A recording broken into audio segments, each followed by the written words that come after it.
Drink it in, man.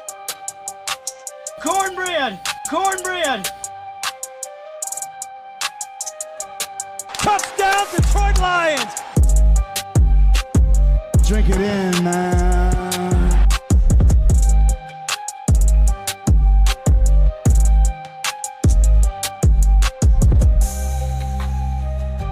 Cornbread! Cornbread! Touchdown, Detroit Lions! Drink it in, man.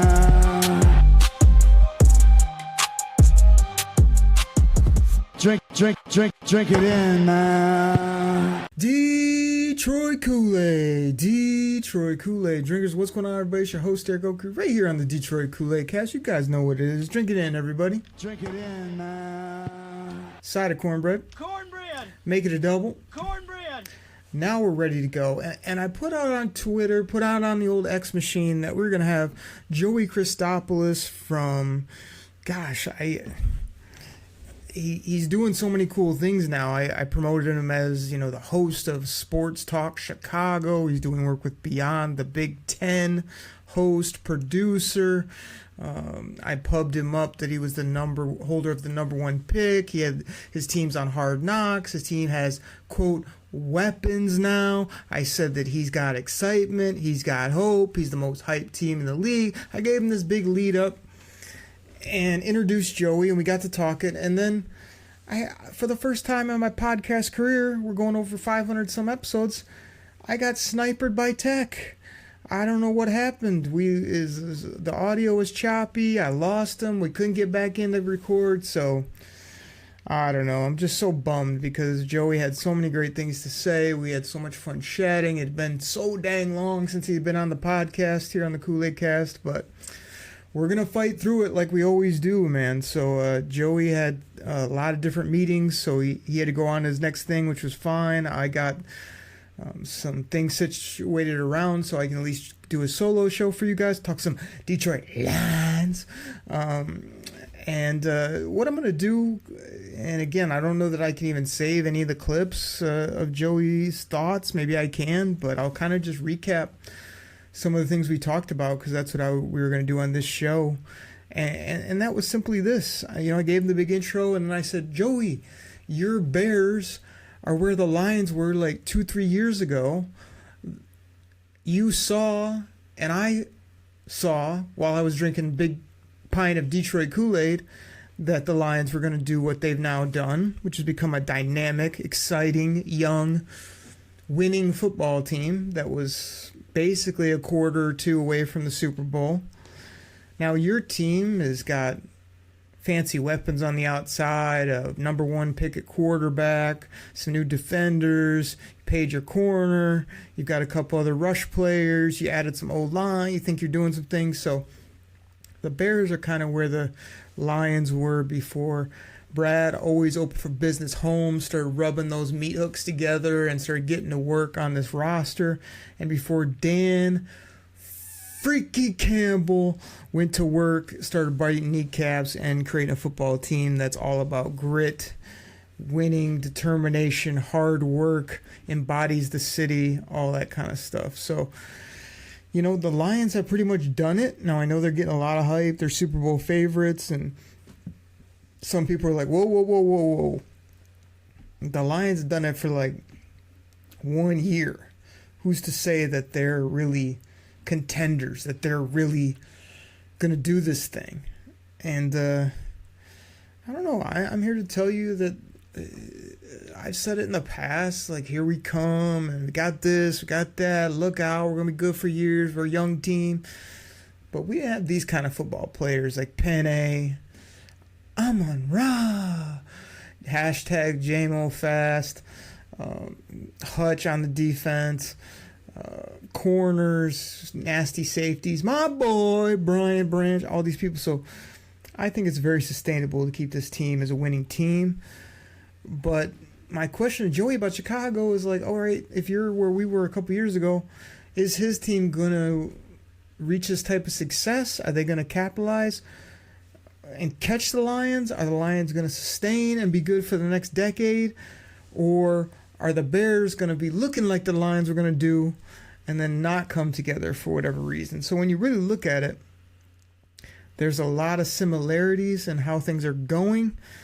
When you look at the Lions docket right now, I mean, recently by PFF, we were named the most complete / best roster in all of football. Yes, that was said about the Detroit Lions. We have a top O-line. We have top R Bizzles in the backfield named Demo. Not, what did at Chops and the D's say? D-Money. We got Demo. D to the Mo. For another SCO, faux show, all those tweets I used to put out, just rhyming things with Demo. And we got this other guy, I don't know if you've heard of him, you probably heard of him if you listen to this show, and that's number 26, who's a multi-dimensional, positionless, wait for it, elite weapon. Jahmyr Gibbs. We've re-signed our top guys. Jared Goff at $50 million. I mean, TBD if you ask me, but we'll see. I hope for that type of price tag that he plays well. We've got ARSB re-signed. No worries whatsoever about that football player. And we have a big nasty beast at right tackle. Maybe we'll play left tackle. Wherever he plays, he will bully people. And that's Penei Sewell. So you got those three cornerstones paid and taken care of. We have improved corners, solid linebackers. Hashtag JMO Fast. Jameson Williams really coming to his own. The speed is undeniable. He's a elite special I guess can't use elite for both. He's a unique, dynamic talent that hopefully will be, as we say, another gimmick on this show, unleashed this year. Get him the football more so than just on deep routes. Let him do his thing. And I mentioned my boy, Brian Branch, just to name a few. You know what I mean? We still got good safeties that are ball hawks. What up, Kirby? We've got linebackers that can run and hit. We've got interior defensive tackle. DJ, that's my DJ. Next to McNeil, a.k.a. Honey Bun, a.k.a. Twinkle Toes, a.k.a. Plump, a.k.a. The Mac, a.k.a.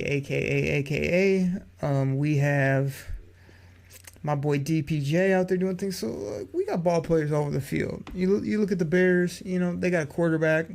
They got 3 receivers now.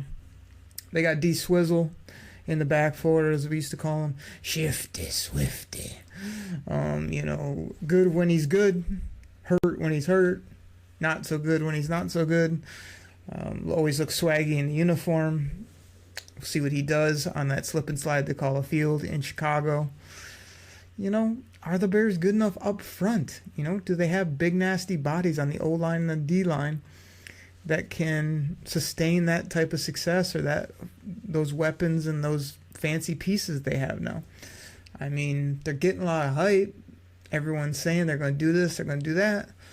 Joey was very positive. I even hit Joey with, what about your quarterback?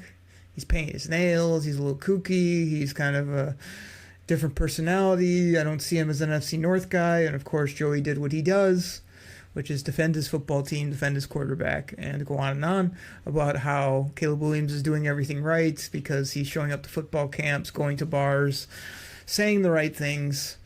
Will he do the right things when he realizes he's not in sunny Southern California and that the Bears maybe aren't ready to win at a high level for the next couple of years? But like I said, you listen to the experts, the Bears are going to do this, they're going to do that, they're going to win this, they're going to win that. I mean, we'll see. I had those same thoughts for years and years with my Detroit Lions, that they were going to do this. They won the offseason. They had a great draft. They're young. They're building. They're putting this together, putting that together, and it would crumble consistently and quickly and constantly. So, I think the Bears have some nice things, but I think unless they get the trenches right and get the defense right, that all the other stuff is kind of just, fun in spurts, nice for fans to look at, but doesn't end up winning at a high level in the NFL.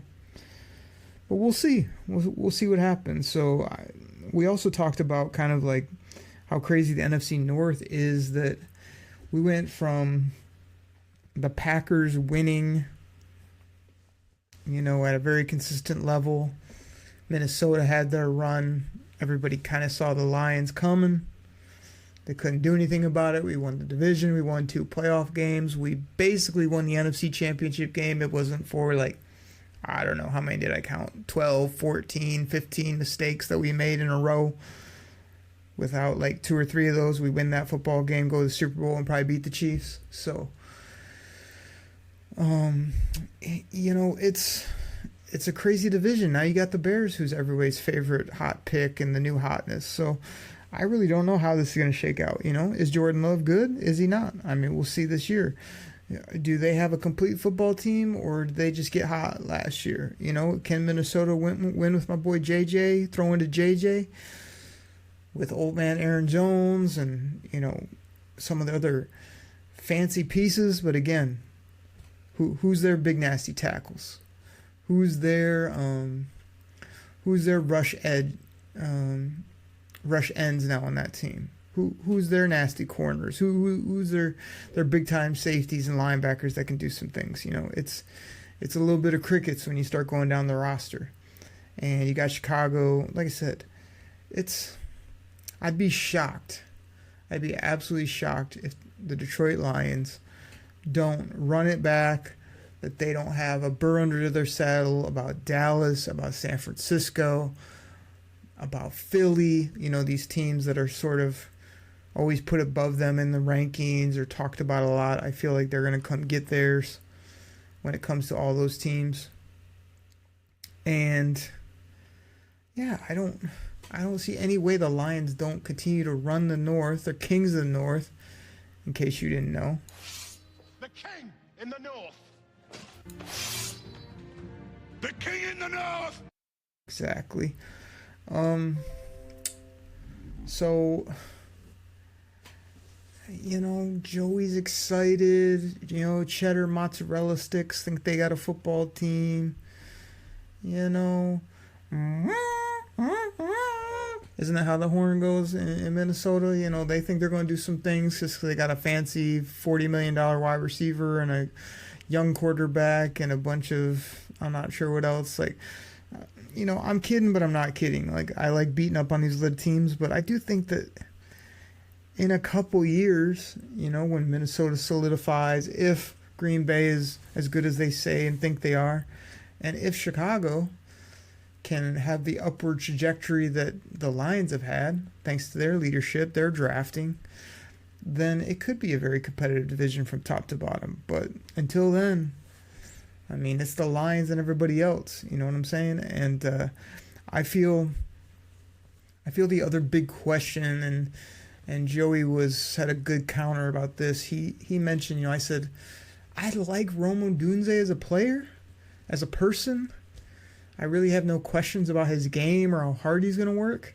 My only question is, what else could you have done with that pick, or maybe other even future picks where you're saying, we're going to take the weapon, the outside, the auxiliary piece, but it's going to help our quarterback. We're going to score touchdowns. We're going to do this. We're going to do that. Or do you have to keep trying to find left tackle, right tackle, center, edges, interior penetrators, those type of things? And Joey's counter was, well, okay, what'd you think about Jahmyr Gibbs when they took him?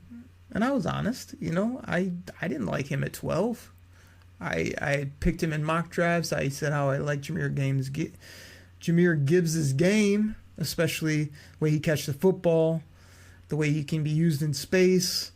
And then we saw the electric speed, and I was shocked by his physicality. This guy punishes people, and he's got the $1 million smile and seems like the greatest dude ever. So, of course, I love it now. Of course, he's got the gimmick phrase here on the show. Of course, Brad Holmes knew all along. We know nothing. So everybody in Detroit's totally on board and loves this player. But when they took him, yeah, there weren't many people that loved that selection at 12 based on positional value. What we already had on the football team with D-Mo and D-Swizzle. But, yes, we would not trade Jahmyr Gibbs for anything now. So Joey's point was, well, okay, if you felt that way, then why would it be bad to get a Rome Odunze, who we know is going to be good?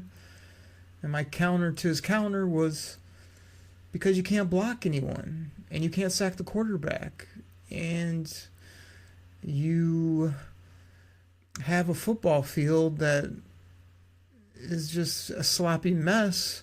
So good luck to Keenan Allen running his precise routes like he did on the turf out in LA. Like, good luck to Rome Odunze, who is used to throwing it all over the field in December and in January when there's snow everywhere. Like, you know, I'm glad you guys love DJ Moore now, but how's he going to get the football too now that you have all these guys to get it to? And same thing with Swift. He's fun to watch, but he ain't going to be able to cut on that nastiness that you put down on the ground there in Soldier Field. Like, he's going to be falling all over the place, and the minute he falls, you know what happens. Get the cart out. Get the stretcher for Mr. Swift, you know. So I just think they have a weird concoction of Southern California high-flying talent on a nasty NFC North football field, and they're getting a lot of hype just because these are people that people know, they like, they're excited about, fans will be excited to watch, but it's just a mismatch. Like, if you put those same players out on the West Coast inside, I'd be like, oh man, look out for Swift and Moore and Keenan and Odunze and all these different people they have. Cole Kmet, you know, it'd be like great offense. I just don't see it happening necessarily in Chicago. But like I said, that was the fun part because Joey was doing the Kool-Aid. It was flavored, you know, orange drink. But he was telling me, oh, you know, this guy's doing great. This guy's going to be a perfect fit. This was worth the value. You know, like all the things that I always do for the Lions, or always did, that never worked out. And then all of a sudden, there's things that I kind of don't agree with, like Gibbs and Campbell and this and that. Even though if you've been listening to the show long enough, you know that it was like on the clock. I said Penei Sewell, Hutch, J-Mo, I called, you know, some of these other picks, my boy Brian Branch, Hendon Hooker, who else did we call? There's like multiple people that we either called, or I even wanted the Lions to draft Tank Dell, who they didn't, and he looks like a really fun, good young receiver. So, you know, I won't pat myself on the back, but we've had plenty of draft hits here on the show, both me and at Chops and the D. But the Lions have drafted those same players and other players that we never would have drafted that have turned out excellent. They love football. They're grimy. They're nasty. They're NFC North fits. They're guys that when we do play at Ford Field can just beat you with speed, beat you with power, score touchdowns, block you, tackle you, get after the quarterback. And now we can actually get our hands on the football and actually defend someone because we finally decided we might need a couple corners who we got in the draft and other positions, and we're rolling. So, like I said, disappointed that the recording didn't come out with Joey, but doing this revamped solo Detroit versus Chicago, Lions versus Bears edition. I'm going to go ahead and get our great sponsors in here. When we come back, I'm going to hit on a few more things, Lions, Bears related, a little NFC North roundup. I might have a bold prediction or two for you, and then gonna hype up our football team as we always do before we get up out of here. So everybody, I'll be right back.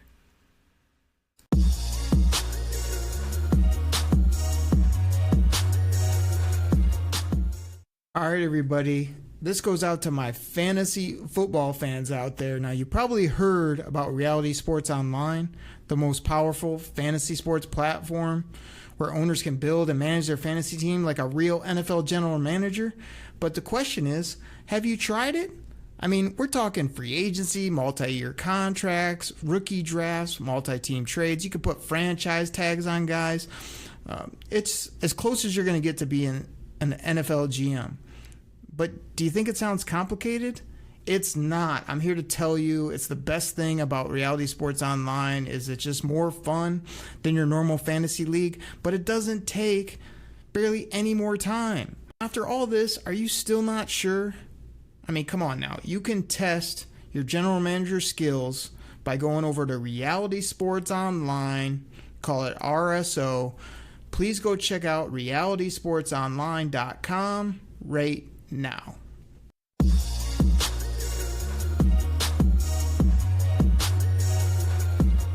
Detroit Koolaid drinkers, we're back. Thank you so much for those sponsors, checking out the show, sharing the show. Again, you know that the millions and millions... Oh, wait, we got a drop for that, right? And the people consist of the millions. We know the people, the millions and millions of you out there listen mostly on your favorite podcast platform. Again, I've been doing this show... I think I'm at like episode 560. I want to say we started in 2017, 2018. I know recently I've heard people pubbing themselves up saying, oh, there's nobody that's done as many shows as we have. It's like, I hear that a lot. I don't like usually pub up how long we've been doing the show or what we are, what we aren't. I just like coming on here, talking ball, having my friends on, having great guests like Logan Lamorandier, Joey Christopoulos, at Joey Sports Guy, my buddy Chops. You guys have heard my buddy Stefan, Chuck the Magazine. We also get, we just have great time with all the listeners that we have nicknames and gimmicks, as well as just a lot of great people out there that have either been on, contributed, hit me up online, all that type of stuff. So we just have a lot of fun doing the show. But like I say, I've been doing it for a long time, enjoying it. We know a lot of you guys are used to listening however you listen, but we are now putting the show up on YouTube. No, you're not going to see my ugly mug or my setup in the DTO scouting office or wherever else I may be, because I just still don't have the greatest setup or the time to get the video rolling, and I don't know why that would make a big difference for you anyway. You want to come here, hear Lions talk, not look at me. But it is up on YouTube in an audio version where you can enjoy...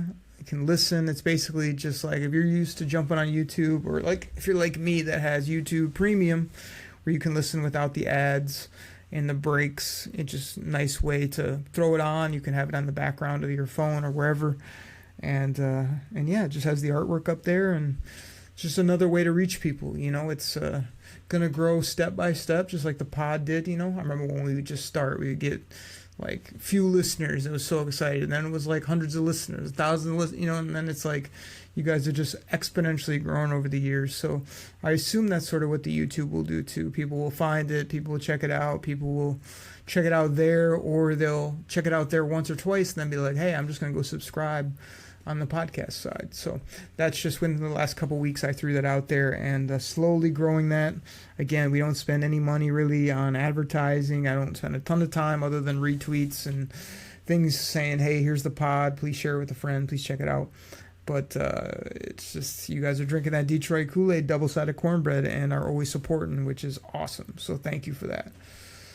On the back half of the show, I mean, I kind of got into that QB comparison with Joey. I kind of ran down Caleb Williams.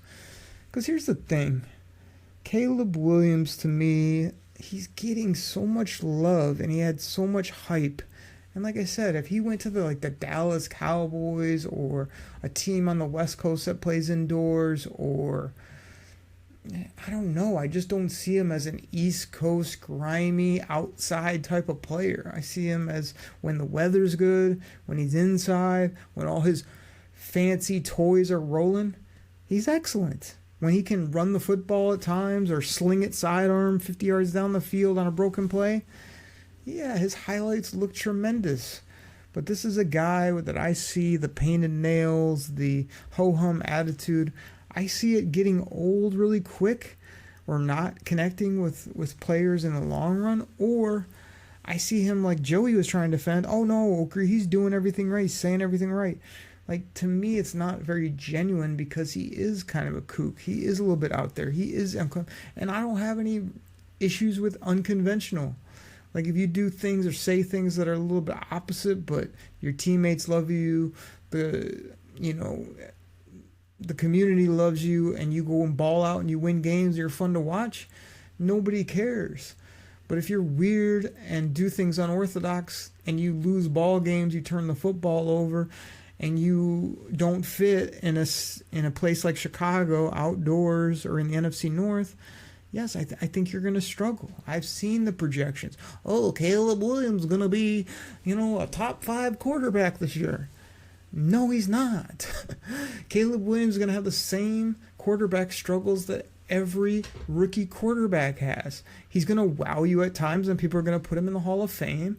For the most part, he's going to be up and down. And when you look at the record, the Bears are probably going to win 6 to 7 football games this year at most. They're going to have all the hype and optimism going into next year that they'll have this year. Hey, so-and-so's in their second year. The quarterback's going to be better. So-and-so's in their best shape of their life. I've heard this. I've been down this road with my own team and plenty of other teams. Bears, you might be good in 2 or 3 years. You're not going to be very good this year. You're probably not going to be that good next year. After that, yes, I could see your team gelling and being competitive in the division, but also I don't see Caleb Williams being a top 10 quarterback in 3 years. I see him being in that 12 to 18 range where he's just misplaced, in my opinion. So I know Joey's going to hate that. I know Bears fans, if they hear this, is going to hate that. But that's where I'm at. Now, I'll give you a counterpoint, which Lions fans will hate. I don't think I've said this on the show. This is another hot take. I don't think Sam Laporta is going to have incredible numbers this year like he did last year. And I'm a Laporta supporter.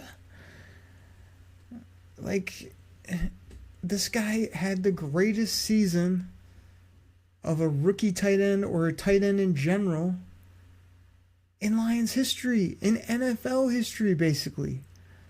I don't expect him to just roll that back out and score 10 plus touchdowns, 800 yards, 80 some catch. No. Sam Laporta is a great football player. He's an even better guy. But if he takes a big step back on his numbers and puts up 50, 60 catches for 600-700 yards and 5 touchdowns, but the team still wins and all these other players blow up and our offense is still rolling, am I going to be crying a river I can't understand why Sam Laporta took such a step back? No, because those are more realistic numbers for a good quality tight end, not 800 to 1,000, 10 and over 70 plus catches. That's just crazy numbers from that position. So I'm here to tell you, get ready now for all you people that are taking Sam Laporta as the number 1 tight end in fantasy football, or this dynamic end-all be-all piece in fantasy or even in reality. He's a team player, great guy, catches everything, always open, red zone target, but I would expect, and I'm predicting, a pretty nice, not a nice, because it's not going to be nice for the team, but I'm saying I'm expecting a decent step back from his numbers in general, but I expect the football team as a whole to be more dynamic and better, so you won't even notice it. You'd be look at his numbers at the end of the year, man, Laporta had 200, 300 yards less, 4 touchdowns less, and we still balled. That's what I expect. So this isn't a Bears only. There's a Lions take that I don't think many people will have. And the other one I gave you recently, and I traded for him in a big-time Dynasty League, is I still don't know what hashtag JMOFast is going to do. I saw, AI projects. I see all these things coming out from Woodward Sports and people. It's AI had JMO at 1,300 yards, 8 to 10 touchdowns. I forget, 70 to 80 catches. It's that's a lot of yards, man. I'd like the guy anywhere from 8 to 1,100. I'd like him to find the end zone on a few deep balls. I'd like him to find the end zone, decently consistently for a wide receiver that's anything from 6 touchdowns up to 12 if he's having an incredible year. I don't expect him to be much more than that. I would actually put him more in that like 7-8 range. If he could get double digits, he'd really be balling. But I do love what this player is bringing. He's focused, he's healthy, he's getting reps, and you just can't deal with this kid's speed. I don't care who you are. Like, he's going to run past you. He's going to catch a slant, and you will not be able to tackle him. He will be in the end zone. That's why we drafted the kid 12th. That's why Brad Holmes moved up from 32 to 12. And your boy at Derek Oker here on the microphone said, give me Jameson Williams. And then the pick came in on the old TV screen, and Brad Holmes said, give me Jameson Williams. Because his college film was so fun. He's such a swaggy player. But you have to use him. You have to feature him. You have to live with the drops. I don't want to see an open ball go off his chest when he tries to catch it with his body like he always does, and people just lose their mind. That's him. He's also going to, run a reverse and break 3 tackles and somersault in the end zone, and we're going to love it. And a few curmudgeons are going to say, but why did you somersault? You could hurt yourself. Because he's swaggy, because he's fun, and because he's hashtag JMOFast. That's why. So what are his numbers going to be? I don't know, but I know that he is going to take up some of the slack from what I just said about a possible, even expected step back from Sammy Laporte. And, same thing with my boy Jahmyr Gibbs. We're hearing all these numbers about the Bears players are going to do this, they're going to do that. Oh, they can feed all 3 of these players, plus their tight end, plus their running backs. It's like the Lions got the same problem, only better, because they got weapons, they got tight ends, they got running backs.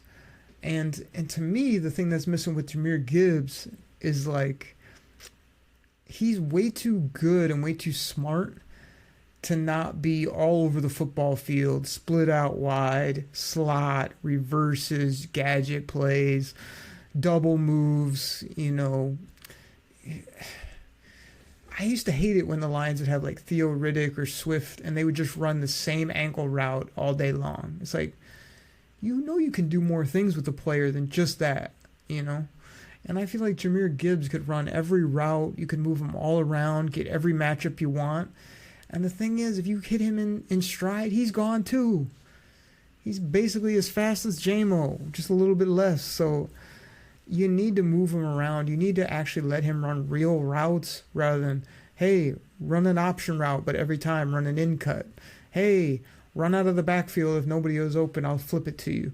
Like, this guy can run dynamic 17-yard comeback routes. He can run out and ups. He can get a linebacker and just blow by him and throw it up the seam for a 20-yard ball. Like, that's what we need to see from Jahmyr Gibbs if he's going to be elite, like I've been saying for a while, and like he's shown on the football field. So that's that. When you look at the NFC North, just do my quick roundup. I kind of hit on it earlier. Like, the division is getting younger. The division is kind of fun to look at on paper. There's a lot of people in Green Bay that think they have a shot this year. The problem is when the Detroit Lions get off the bus, they're coming to punch you in the mouth. Do you want to deal with Hutch, Penne, Frank Ragnow, DJ Reader coming off the bus? Those are like the first guys I'd send off the bus and say, good luck dealing with them for 4 quarters. Those are big, nasty beasts, just to name a few. Aleem as well. Aleem coming off the bus, and you're like, this is going to be a day. This is going to be a rough day for me if you're the opponent, right? So that's the problem with all these teams in the NFC North. I think they can compete. It's like, I'm glad you like your team on paper. I'm glad you like your team indoors when everything's perfect. I'm glad that you think you had a great draft. Now you got to go block Hutch. Now you got to go try to get past our wall that's called the offensive line. And it doesn't happen. We dominate people, and we also have weapons to outscore you. We put up like 30 a game, 8-10 times plus last year? It's scary when you can out-physical people, and oh, by the way, we can outscore you and outrun you with speed. You're seeing the Detroit track team shirts that are out now. So now we're going to outrun you, outscore you, be elite athletically and physically. Oh, baby. Hold on, I could do better than that. Oh, baby. Hold on, I can even do better than that. Oh, baby. I could do even better than that. Oh, baby, baby, baby. Alright, had to get a few sound drops in before we show out. So here's how the NFC North is going down. The Detroit Lions are going to win the division. Green Bay is still TBD if you ask me, but we'll see. I hope they don't play well. I put them at like in that anywhere from 7 to 11 wins. More like 7, 8, 9.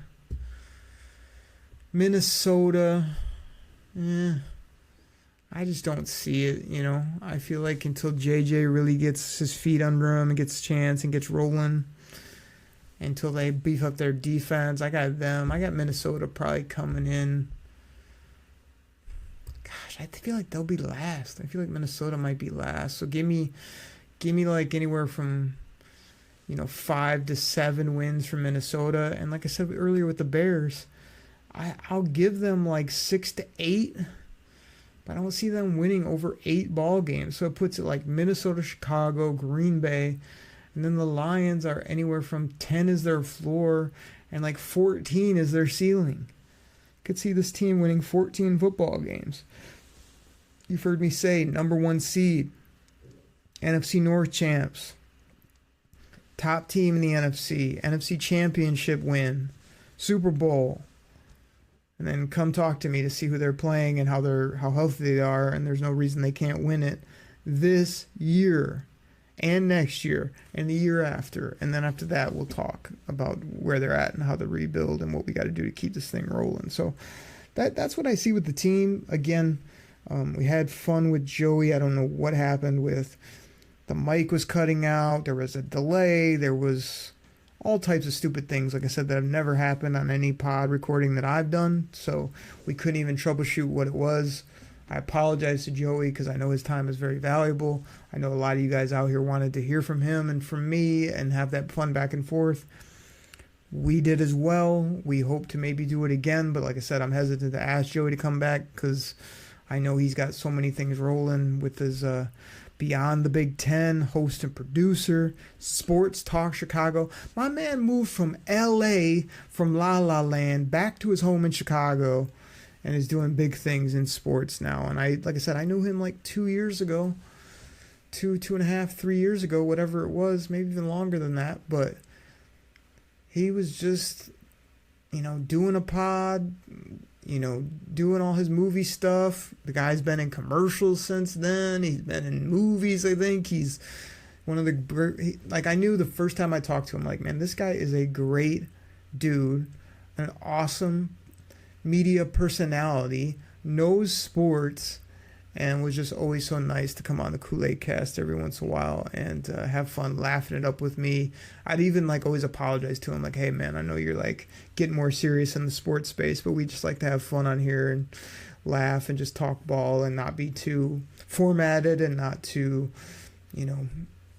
structured about everything. You know what I mean? We usually have 3-4 bullet points, and before you know it, it's 45 minutes to an hour of football talk. That's kind of how we roll. So he's always been good with that. He lets me play the sound drops. He lets me laugh. He lets me beat up his team, which I think I did all the above here on the show. Even when we couldn't do his recording, I beat up his Bears. I kind of knocked his quarterback. I gave him a little bit of love. I played some sound drops. I pubbed his stuff. And yeah, Detroit versus Chicago, always. We'll always have better pizza. Lions versus Bears, we're still 2-3 years ahead of Chicago. And even when Chicago catches up, I don't see them want to deal with the bullies in the NFC North, which is going to be the Detroit Lions, as long as Dan Campbell and Brad Holmes are at the helm. And oh, by the way, we'll drop 40 or 50 on you if you want that too, if you want that smoke. So everybody, that's what I got. Hopefully this came out crispy clean. Keep working on tech, even though we don't know what went wrong. We're still kind of trying to clean this thing up for you.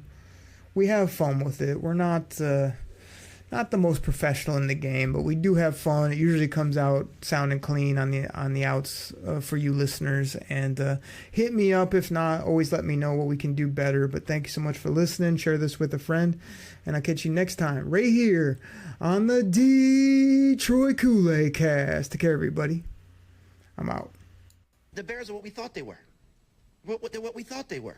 Bullshit. The Bears are who we thought they were. That's why we took the damn field. Now, if you want to crown them, then crown them. But they are who we thought they were. And we let them off the hook.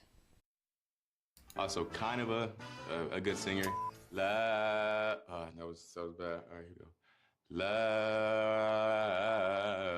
I found. That was probably a 6 out of 10. I usually sing better. The Bears are what we thought they were. They're what we thought they were. Bullshit. The Bears are who we thought they were. Now, if you want to crown them, then crown them. But they are who we thought they were. Everybody's in.